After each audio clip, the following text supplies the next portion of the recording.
Hey guys, this lesson is for April 2nd, Thursday, lesson 15, module 2, and we're going to go a little bit deeper into residuals, but again, not a big deal, just kind of that we understand what a residual does. I know if I'm thinking along EOC, the most that I've ever seen them test with it is asking you if the residual was a 2, would that be considered a good prediction of data? Well, yeah, because the 2 meaning the residual is very close to the actual. So, as far as the level that you have to know this, it's not very deep. So we're just going to kind of touch base on it and move through it. If I go back to the question I asked you to do last night on S107, I asked you to construct a scatter plot. So your scatter plot should have looked like this. And the second was, is there a relationship between shoe length and height? So as the shoe length increased, the height increased. And we could see that because when I draw my potato and look, my line of best fit, look at what I get. Now, to get my line of best fit, I need to pick 2 dots. I probably picked this one and maybe even this one that's way up here at the top. Or even, since the majority of them, you could have just picked one over here, like this 11 one.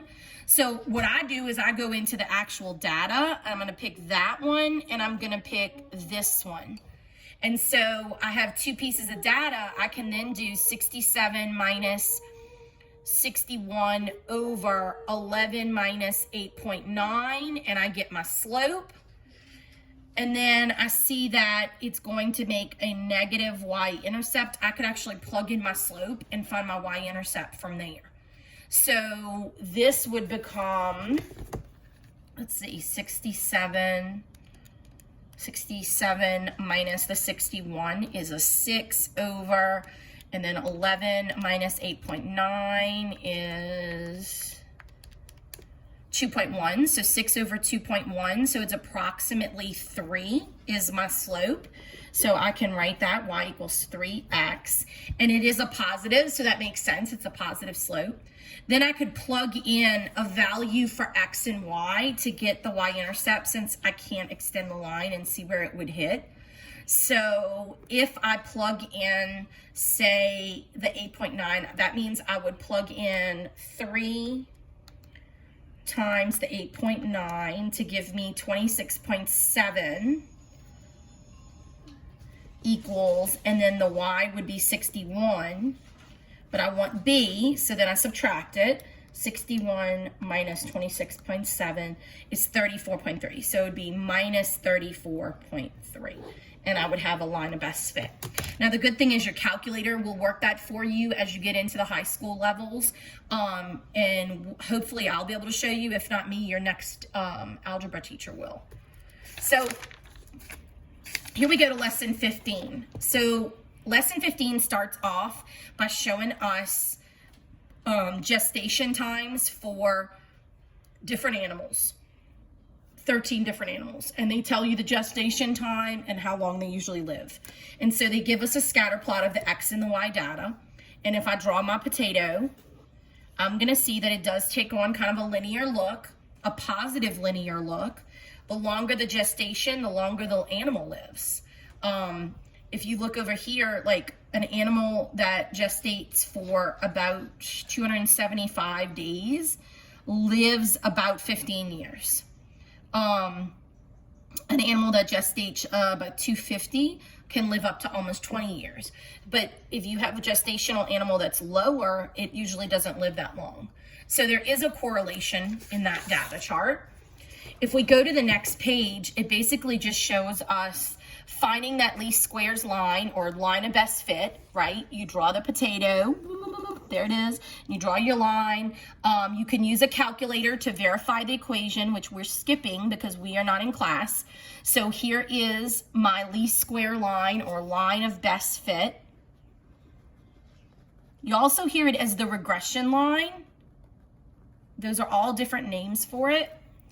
And this is the line that we can use to help us estimate.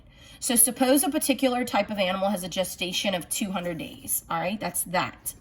Approximately what value does the line predict for the longevity? So you're going to take 200 and plug it in to this equation. So here I go. I'm going to take 0.03974 times 200 plus the 6.642, and I should get 14.5 years approximate. And if I looked up here and I drew up to this line, look, it would put me right in between 12 and 15, which is about where the estimation is. So would the value predicted here, 14.5, be the exact value for the longevity of that animal? No, it's a line of best fit, meaning we're estimating from that line. We're not being in an exact. Could it be longer than that? Sure. Could it be shorter? Of course. And I mean, just because you're estimating, that doesn't mean it's an exact answer. So you can investigate further by looking at the types of animals included in the original data set, and you can kind of see how the data fits with the actual gestation and longevity.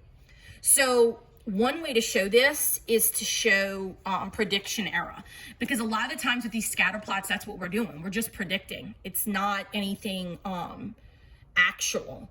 So if we're looking at this, one of the ways they can do it is they can show the line of best fit and then actually draw a line to show how much the prediction line is off from the actual data.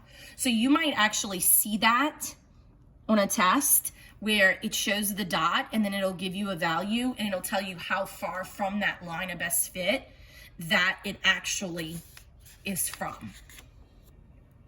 So if you go to S115, they talk about residuals as prediction areas, because that's kind of basically what you're doing. You're saying, okay, here's the actual value minus what I predicted, and that gives me my residual. It tells me how close I am. So if I'm looking at this chart on S115, it shows us how close our prediction is. So if you look at like a baboon's gestation is 187 days, and they live about 20 years. They do live a long life. And so the residual is 5.9. Well, that's pretty far off compared to, say, the fox, which is only 1.7, or the sheep, which is 0.8. Those are close to the actual prediction line. So those would actually be more of an actual prediction, closer to the actual longevity of what it would be. Okay, so then if we turn the page, if you look at the problem set, and you know, a lot of this is just you looking at different types of graphs and getting experience with them. So look at the problem set here. For S117, I just want you to do 1, 2, and 3. And all I'm asking you to do is to draw your line, draw your potato, and figure out what would be a good line of best fit. So come up with the y equals mx plus b. After you draw your line of best fit, use your chart to help you come up with your 2 slope points, okay? And then draw that line, and then substitute 30 to see if the predicted value. It tells you to substitute 30 into that equation and answer the questions. You only have to do 1, 2, and 3 for today, because we're just getting practice with that. All right, so page 117, 1, 2, and 3.